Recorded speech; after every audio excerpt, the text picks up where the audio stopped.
આપ જોઈ રહ્યા છો પાટવી ગુજરાતી ન્યૂઝ. આણંદ ખાતે ₹22.52 કરોડના ખર્ચે નિર્માણ પામેલ આધુનિક સ્પોર્ટ્સ કોમ્પ્લેક્સનું લોકાર્પણ.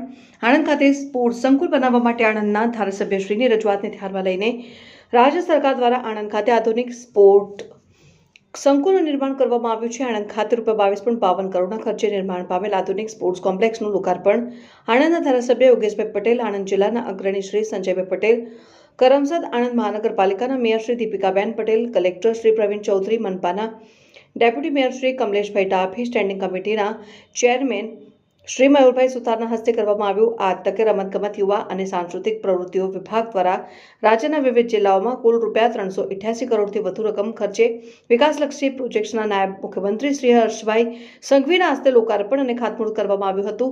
જેમાં તાલુકા કક્ષાના 11 રમત સંકુલ, 7 લાઇબ્રેરી અને 2 સ્ટડી હોલ, જિલ્લા કક્ષાના 7 રમત સંકુલ, 5 લાઇબ્રેરી, 2 નગરપાલિકા લાઇબ્રેરીનો સમાવેશ થાય છે.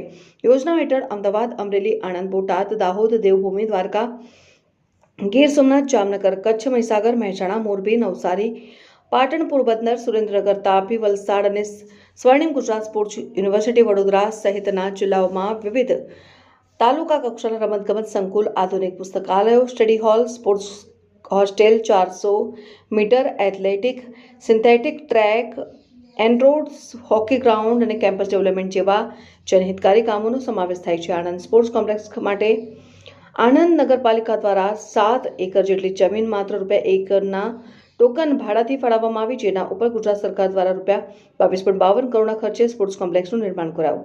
આણંદ ખાતે સ્પોર્ટ્સ સંકુલના ઉદ્ઘાટન બાદ ધારાસભ્ય શ્રી યોગેશભાઈ પટેલે જણાવ્યું હતું કે વડાપ્રધાન શ્રી નરેન્દ્રભાઈ મોદી દ્વારા વર્ષ 2007માં શરૂ કરવામાં આવેલી શક્તિપુંજ યોજના અને તેમની દીર્ઘદ્રષ્ટિને આગળ ધપાવવા ગુજરાત રાજ્યના મુખ્યમંત્રી શ્રી ભૂપેન્દ્રભાઈ પટેલ, નાયબ મુખ્યમંત્રી શ્રી હર્ષભાઈ સંઘવી દ્વારા સમગ્ર રાજ્યમાં રમતગમત ક્ષેત્રના વિકાસ અર્થે મહત્વપૂર્ણ પગલું ભરવામાં આવ્યું.